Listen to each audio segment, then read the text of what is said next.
Hey guys, what's up? Mike here. So last week I didn't do a lot of videos. I planned to, but got caught up with other stuff. So I'm gonna be doing a lot of reviews this week. Actually, just some news. My Batman review will be up either today or tomorrow. Um, I already did Batman, Robin, and Detective Comics. Batman, I'm still trying to wrap around what I'm gonna talk about. But in other news, Justice League actually just ended their first arc with issue 6 with the appearance of Darkseid and the formation of Justice League. So I'm going to be doing a 1 through 6 recap of Justice League. I'm going to do a quick recap of Flash, which ended its first arc, I think, last month with with issues 1 through 6 of Flash. Other than that, not much else to talk about. I still have to do Defenders. I think I'm gonna do Defenders next week with 3 and 4 at the same time. And there's like something. Hold on 1 second. I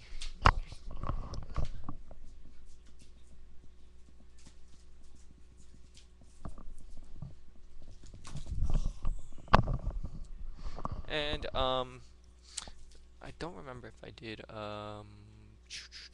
my Fantastic Four review for the week. No, I didn't. So I'm gonna be doing Fantastic Four and FF. Actually, today I'll be doing that today. Actually I'll do that for my first review. So they actually really tie in together. FF and Fantastic Four. Fantastic Four came out last week. And FF came out yesterday, Wednesday. So I'm gonna be doing basically they actually run alongside each other.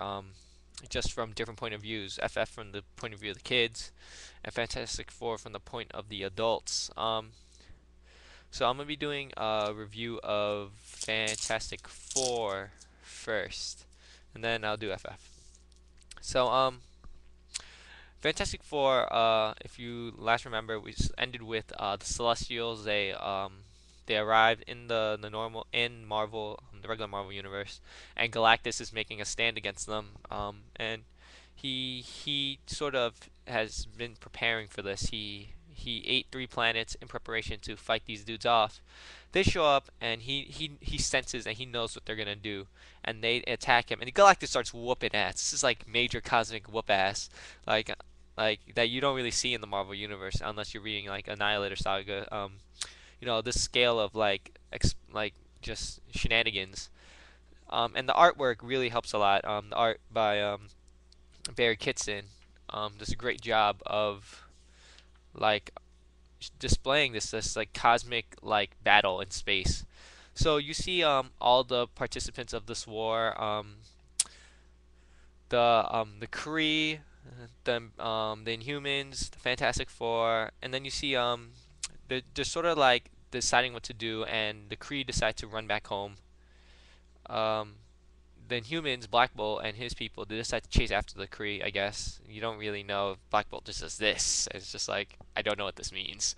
Um, and the Fantastic Four are gonna decide they gotta get out of the way, and they actually get contacted by their kids, and who tells them, the Celestials are there to kill Reed Richards, the normal Reed, and evil Reed gave him one of the gave him the controls or their weapon that the evil Reeds were building to destroy the Celestials. So so Galactus starts whooping ass. He actually manages to kill one of the. I guess he managed to injure or kill one of the Celestials, and then these guys decide to merge, and they become a giant dude, and they just blast the shit out of Galactus, and he crashes onto the moon or Earth. Not really. I'm pretty sure it's Earth. There's trees and stuff. Um, so the kids reunite with the adults, and they go to this weapon, Soul's Anvil, which is basically a god killer. What the evil Reeds intended it. They have they built 4 hubs around in Old Atlantis and Negative Zone, on the Moon, and the Forever City, and sort of they're all of them supposed to reconvene at this place called the Hub, and they activate it and they shoot it at the whatchamacallit, at the Celestials, and they manage to separate all 4 of them, and they destroy one permanently. So these guys start blasting the shit out of the Fantastic Four, and Johnny Storm, who's back, manages to injure one of them by by going as hot as burning as hot as he can. Sue's sort of shielding them, and Valeria, and everyone's pinned, and Sue's trying to protect them, but they're asking Franklin to do something. And Franklin says, I'm not supposed to do anything yet, and everyone's like, what the hell do you mean?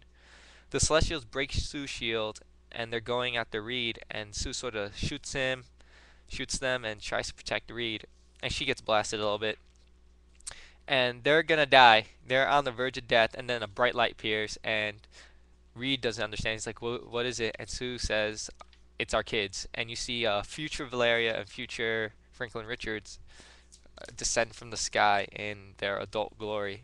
Um, so this issue by Jonathan Hickman, Barry Kitson, and Paul Mounts, I think his name is Paul Mounts. Um, I actually enjoyed quite a bit. More so because of the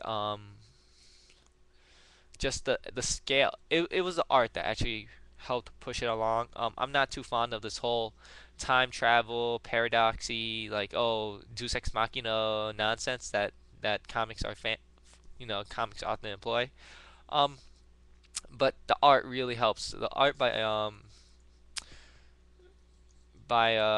well Barry Kitson does a lot. Like if you get a chance to look at it, just the colors, like in the celestial battle, you see Galactus surrounded by these four other giant beings, and they're just lights and just like shit going crazy. It's really impressive actually. I really enjoyed actually this the art of the issue more than the story. I sort of guessed that. Like I remember, if you recall my Fantastic Four 600 review, the anniversary edition, that Franklin was talking to this imaginary friend or something, and who was someone who was training them, and I sort of guessed it was like someone. It was probably like a future version of himself trying to groom him into the person he's gonna become, something like that. And Franklin saying he's not supposed to help yet, that sort of ties in with that, and that is sort of what happens in FF. And I'm gonna be talking about it, but otherwise, art is the what sold me on this. And the coloring by I think Paul Mounts is was great. I don't. The story's okay. Yeah, as I said, I'm not too fond of some of the shenanigans they pulled, but it was solid story. I would have liked it if it ended in issue 4, because the arc is called Forever, but it seems like it's gonna go into issue 5 or 6. Um, but otherwise, nothing, nothing, nothing to be disappointed with. It's a solid issue. I'm gonna be giving it a 4 out of 5. Great, solid story wise, but art is what really drives the issue. I don't think without the art from Barry Kitson, the issue wouldn't have had the same impact. All right, so FF. So if you've been watching my Fantastic Four or FF reviews, you'd know the most recent artist was this guy Juan Bio, and I'm not too fond of his art. In all honesty, I don't like it.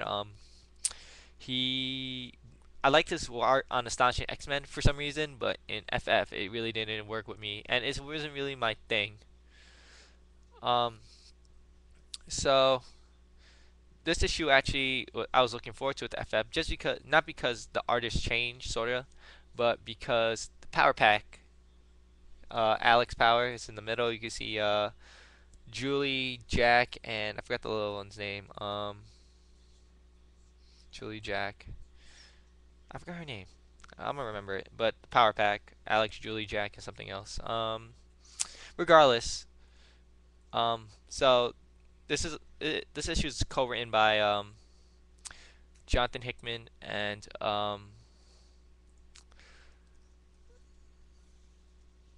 the art is by Chris Sotomayer, who's the colorist, and Nick Dragotta, who's the artist. So the artist changed. I guess it worked a lot better.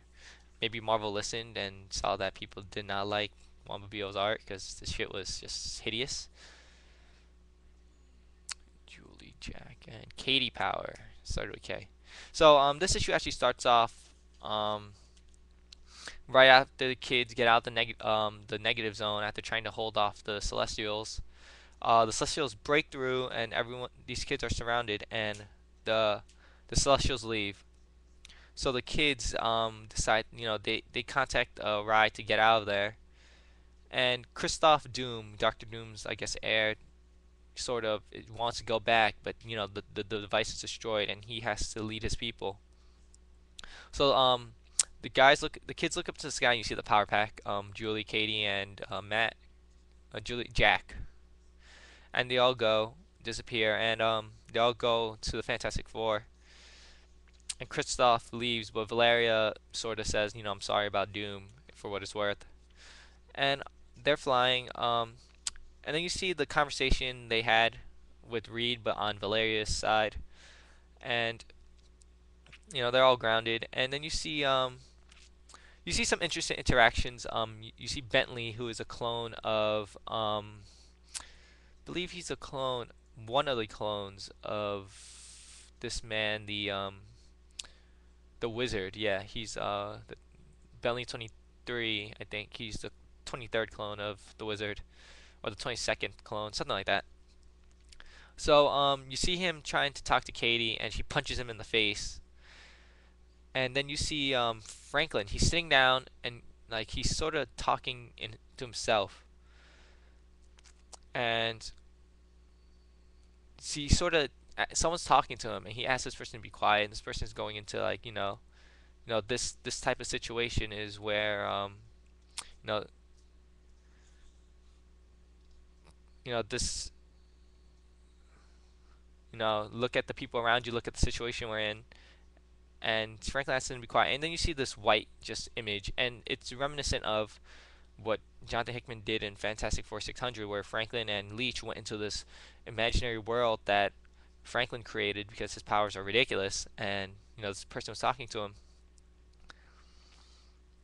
and Franklin's like, you don't have to be quiet. I just, like, just stop talking about weird shit. And Franklin's been telling him, he's like, I haven't been using he has been using some of his has been using his powers. He's been saving it, keeping it inside, and but he has to admit, I had to use some of it to save everyone. And the white image is like, that's who you are. There's nothing wrong with trying to save everyone. So it's almost time, and this guy disappears, and the kids arrive at Soul's Anvil, and they get attacked by these hyper evolved Moloids. You find out that the Moloids, if you smash the glass, they turn back into regular Moloids. And the power pack are there, just whooping ass. Everyone's just whooping ass. Franklin wants to use his powers to like, but he can't. Um, so all the so the power pack, you have the power pack here. They're experienced superheroes. They've been in a group for a while. You have just a lot of shenanigans going on, and then Valeria creates a sonic gun. She shoots it and destroys all the Moloids things. And the Power Pack decides to take them back to take them somewhere. I guess to the Bax building to put them back where they belong, Moloid Land. Um, so Leech and all the other FF leave. Well, Valeria, um, I guess Valeria Franklin and Nathaniel Richards stay. And Franklin sort of tells Leech everything's gonna be okay, and he talks to his white blocked out self, and is like, you're too young to be saying things people need to hear. And Franklin's like, he asks, is like, do you ever have a best friend like Leech? And Whiteout dude says yes, for a very long time. So you sort of see this parallel in what's happening. So you see um like the kids reunite with their family.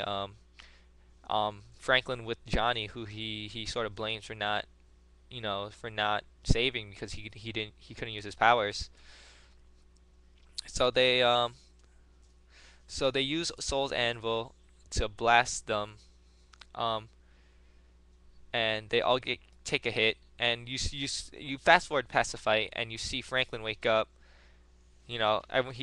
And everyone's knocked out, and he's like, "What should I do?" And he's like, he's scared. There's these three giant monsters coming about to wipe out him and his family, and he looks up, and then you see, I guess, him and Valeria, and him saying he's like, "I'm here now," which is weird. You just say "you here now," but and that's where the issue ends.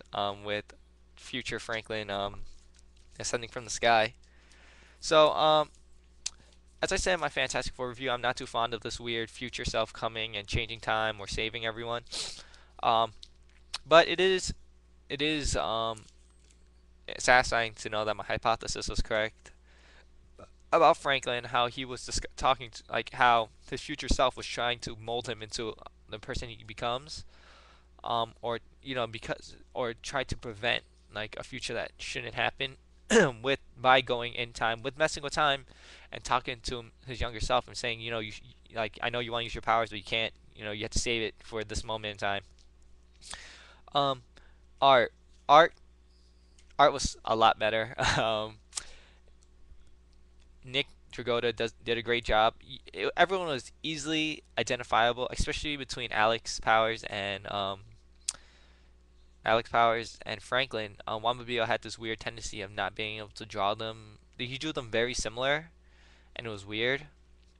And then he drew them too different, and then he drew them too similar again, which was weird. Oh no, solid art on the issue. Not much action in terms of um, Franklin doing anything. It was more of the rest of the FF and the Power Pack. I enjoyed actually seeing the Power Pack again.